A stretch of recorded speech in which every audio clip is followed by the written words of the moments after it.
Welcome to the Crafting Made Simple podcast. Sometimes you look at just a plain old tote bag, Yeah. right? And you think, gosh, it needs a bit more, a slash of personality. Today we're diving into something really fun, DIY floral painted tote bags. It's surprisingly easy and adds such a lovely charm to your everyday style. We're drawing inspiration from a fantastic blog post over at Paperflow Designs. What I love is how approachable they make it, even if you think, oh, I'm not an artist. And hey, before we really jump in, if you're loving these kinds of simple, creative projects, you should definitely sign up for the Crafting Made Simple newsletter. It's packed with tips and more ideas. The link is right there in the description, https://birdsen.pageforms981bozlr yafise. Seriously, check it out. Yeah, and what's really cool about the Paperflow Designs approach is how they break it down. It's not just about slapping paint on a bag. They show how these simple steps can lead to something that looks genuinely beautiful and, really personal. So our mission today is basically to walk you through that process, pulling out the key tips and tricks from their posts so you can create something unique without feeling overwhelmed. Exactly. Without feeling overwhelmed is key. Because let's be honest, sometimes that blank canvas feels a bit intimidating. But here's where Paperflow Designs gets really interesting. They talk about being nervous at first, but then finding beauty in the little imperfections, those slight oopsies, or maybe a line that isn't perfectly straight. They argue that actually makes it more charming, not less. It absolutely does. And that touches on something bigger, doesn't it? In this world full of things made by machines, why are we so drawn to handmade items? There's this real appeal to the unique touch, the story behind it, the confidence you get from making something yourself. This project, the way they frame it, is so low pressure. It's about the joy of making. That's such a great point. It's not just about the final product, but that feeling of, wow, I made that. Okay, so if we're feeling inspired and less pressured, what do we actually need? What's in this creative toolkit? Paperflow Designs keeps it pretty simple, which is great. First, obviously, a blank canvas tote bag. They mentioned white works best. Really makes the colors sing. Gives you a nice bright base. Right. Then acrylic paints. They suggest picking just a few shades, for your main flowers, your leaves, maybe an accent color. Make sure they're okay for fabric. That's important, yeah. Fabric paint or acrylics with a fabric medium added. Good point. You'll need paint brushes. Small and medium sizes are probably all you need to start. Right. A paint palette or even just a paper plate works fine for mixing. And a piece of chalk for sketching out your idea first. That chalk is clever. It is. And maybe a fine tip black marker for details later, but that's optional. And the last thing, which sounds small but they say is crucial, a piece of cardboard to put inside the bag. Yes, the cardboard insert. That's not just a casual suggestion, is it? If you think about the bigger picture of working on fabric, that cardboard is vital. It stops the paint bleeding through to the other side. Oh, right, so it keeps the back clean. Exactly. It ensures you get a crisp finish on the side you're working on. Canvas can be pretty absorbent. It just shows you don't need a ton of fancy gear. Just a few key things chosen well, like they highlight. That makes total sense. Knowing the why behind each item definitely helps. And just a reminder for everyone listening, you can find links to suggested supplies in the podcast notes, or pop over to the Paperflow Designs blog itself. That's paperflowdesigns.com. Okay, toolkit ready. Let's get to the fun part, the painting. How do we start? That first step can feel like the biggest hurdle. It often does. So Paperflow Design says, start by sketching lightly with chalk. And the best part, you really don't have to be perfect. Think of it like doodling almost.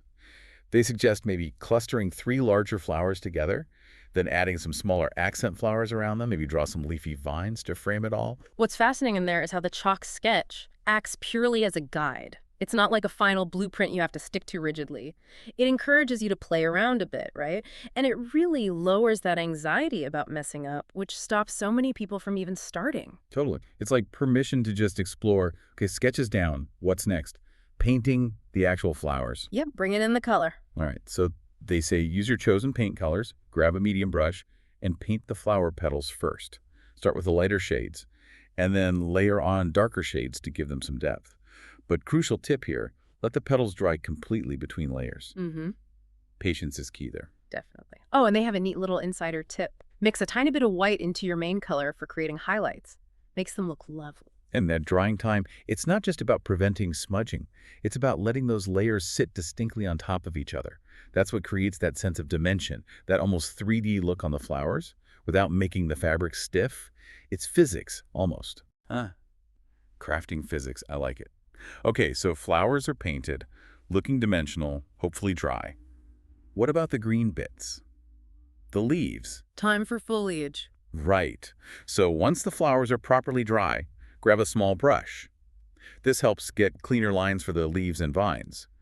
And they suggest using maybe 2 different shades of green, helps the leaves pop a bit more, gives them some life. Yeah, and this is where you can really have fun experimenting. Don't just stick to one type of leaf. Think about different shapes, maybe some trailing vines, some rounder leaves. It's not just filling space, it's adding texture and movement to the whole design. Ooh, I like that texture and movement. Makes it sound much more artistic. So flowers, leaves. Hmm. Are we nearly there? What are the finishing touches? Almost. The details that really polish it off. Okay, so Paper Flow Design suggests adding tiny white highlights, just little dabs on the petals and leaves to catch the light.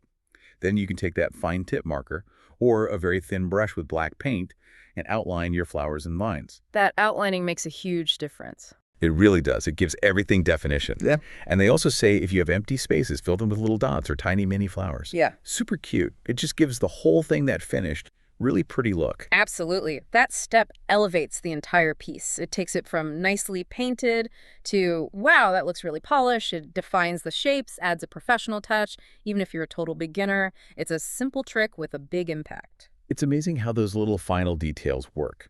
Okay, so that's one way to do a floral tote. But what if people want other ideas? The blog post actually offers more inspiration, which is great. Okay. They suggest things like a daisy chain with pastel petals, maybe. Very sweet. Oh, lovely. Or wildflowers, all different rainbow colors. Or big, bold sunflowers. You could do lavender sprigs for a more rustic vibe. Even like boho-style tropical flowers. Lots of options. Yeah, it shows the versatility. Totally. You can mix and match these styles to create something that's really your signature tote. And that's the beauty of it. The core techniques they teach, the layering, the outlining, you can apply those to any of these styles, whether you want something delicate or really bold. Right, it's adaptable. Okay, so let's say you've created your masterpiece. You're thrilled with it. How do you make sure it lasts, especially after washing? Ah, the crucial care steps, yes. So Paper Flow Designs is very clear on this. First, let your paint dry for at least 24 hours. Not just touch dry, properly dry. Very important for the curing process. Second, you need to heat set the design. This sounds technical, but it's just ironing. You put parchment paper over your painted area and iron it. The parchment paper is key there. Stops the iron sticking to the paint. Exactly. And third, when you do need to wash your tote, be gentle. Hand wash is best, or use a delicate cycle on your machine. And connecting this back, these steps aren't just suggestions. They're essential if you want your hard work to last. That heat setting step, in particular, chemically bonds the paint to the fabric fibers. That's what makes it durable enough to withstand washing. Without it, well, it may not look so great after the first wash. Okay, got it. So dry, heat set, wash gently. That makes sense. It protects your effort.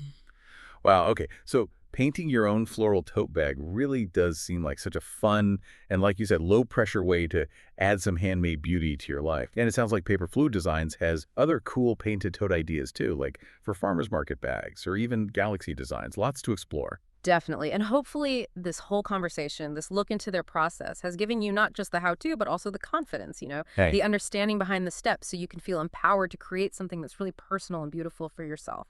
It's about applying that knowledge. Absolutely. And one last time, folks, if you want more easy creative projects, more tips like these, seriously, sign up for the Crafting Made Simple newsletter. The link is right there waiting for you in the description. https://birdsend.pageforms981bozelreassembly. Don't miss out. And remember, all the supply ideas and more inspiration we talked about, it's all over on paperslavedesigns.com. So I guess the final thought is, what does this mean for you listening? Are you going to start simple, maybe with that daisy chain, or jump right into a big, bold bouquet? What kind of floral signature will your first tote bag carry? Well, thank you so much for joining us on this Crafting Made Simple podcast session. Until next time, keep creating.